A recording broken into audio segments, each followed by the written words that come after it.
নমস্কার বন্ধুরা, শুভ দুপুর। তো আশা করি আপনারা সকলেই ভালো আছেন এবং সুস্থ আছেন।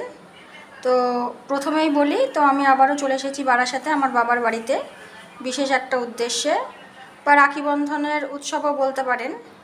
তো আমরা দুপুরবেলায় মা আমাদেরকে খেতে দিচ্ছে, যা যা অ্যারেঞ্জমেন্ট করেছে সেগুলো একটু আপনাদের সঙ্গে শেয়ার করি। তো এখানেই দেখছেন একটা সুন্দর লেবু, গন্ধরাজে লেবু, গাছেরই। আর এখানে রান্না করেছে আলু দিয়ে পটল দিয়ে পনিরের তরকারি। এখানে আছে ইলিশ মাছের ঝাল, এখানে আছে আমড়ার টক, আর এখানে করেছে মাটন।